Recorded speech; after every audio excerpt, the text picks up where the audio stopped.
Di tahun 2053, setelah perang terakhir usai, dunia menyaksikan lonjakan kejahatan lebih dari 800% yang nyaris meruntuhkan sistem penjara. Untuk mengatasi kekacauan ini, pemerintah memperkenalkan program rehabilitasi kotak, sebuah solusi yang di masa lalu akan dianggap kejam tak manusiawi. Program ini memberikan pilihan kepada para tahanan. Mereka bisa mengajukan diri untuk eksekusi instan atau menghabiskan seluruh masa hukuman mereka di dalam sebuah kotak tertutup. Makanan dan minuman akan disuplai, namun bergantung sepenuhnya pada kebaikan warga negara yang dulunya mereka khianati. Setiap upaya pelarian akan berujung pada pemusnahan.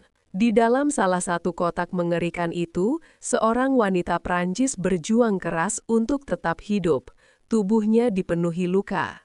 Ia dijatuhi hukuman 4 tahun dan kini tersisa sedikit lebih dari 2 tahun lagi yang harus ia jalani. Bejananya kering kerontang tanpa air, dan saat ia memeriksa lubang pasokan, bukan makanan yang ia temukan, melainkan sebilah pisau cukur. Setelah bimbang sejenak, ia akhirnya menyerah pada keputusasaan, menggunakan bilah itu untuk mengakhiri hidupnya sendiri. Jauh di sebuah pulau berbatu di Australia, deretan kotak-kotak serupa tersebar di dekat pesisir. Suatu hari, 2 anak kecil yang sedang bermain melemparkan bola karet ke salah satu kotak, membangunkan wanita di dalamnya. Tahanan nomor 13 mendapati tangan dan kakinya terikat.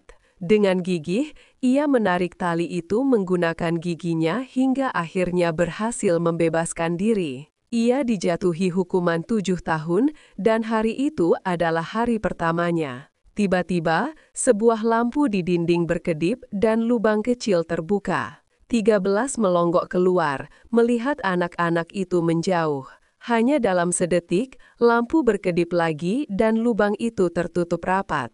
Saat 13 memohon kebebasan, sebuah layar di dalam kotak menyala, menjelaskan cara kerja program tersebut.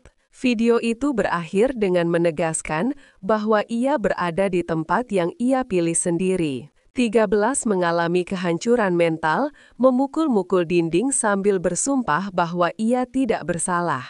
Ia menangis dan berteriak hingga kehabisan tenaga dan akhirnya tertidur. Beberapa waktu kemudian, lubang itu terbuka lagi. 13 menyodorkan bejananya untuk makanan, namun tak ada apapun yang diberikan. Ia lantas mulai memeriksa setiap sudut kotak dengan lebih cermat, berharap menemukan celah untuk melarikan diri. Namun, ketika ia menyentuh suatu titik terlalu lama, sengatan listrik ringan menyetrumnya. Hal ini tidak menghentikannya.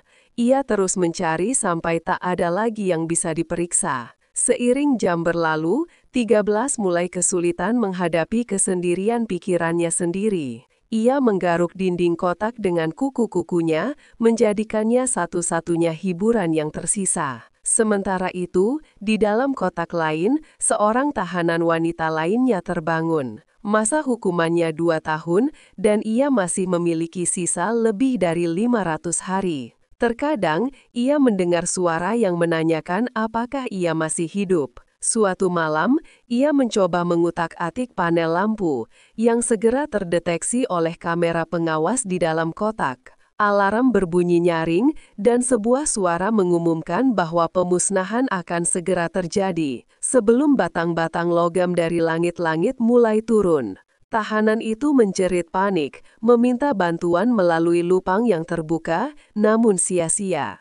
Ia berbaring di lantai, menyaksikan dengan ngeri bagaimana batang-batang logam itu semakin mendekat, hanya untuk berhenti tepat di atas wajahnya. Layar dan suara hitung mundur mulai mengalami gangguan, glitch, dan wanita itu tersenyum, mengira semuanya telah berakhir. Sayangnya, gangguan itu berhenti, dan batang-batang logam itu kembali turun, menghancurkannya hingga tewas. Keesokan paginya, 13 terus memeriksa setiap inci kotak, namun ia tetap tidak menemukan sesuatu yang berguna. Saat hujan mulai turun, ia meletakkan bejananya di dekat lubang terbuka untuk menampung air, dan akhirnya ia bisa minum. Beberapa waktu kemudian, 13 terbangun dari tidur siang saat mendengar sebuah suara. Seorang gadis kecil berada di lubang menanyakan tentang masa hukumannya. Ketika mendengar bahwa hukumannya 7 tahun,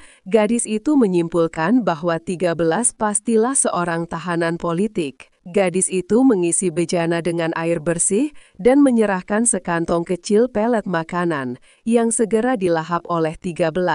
Kemudian, gadis itu mengingatkan bahwa warga akan menentukan masa depan setiap tahanan, mengabaikan protes 13 yang berkeras ia tidak bersalah. Seiring waktu terus berjalan, 13 merasa kewarasannya memudar. Ia tak sanggup lagi menghadapi isolasi, sehingga ia meraih tali dan mulai mencekik diri sendiri. Selama beberapa detik, ia tak bisa bernapas. Namun, tepat saat ia akan tewas, tangannya terlepas dari tali.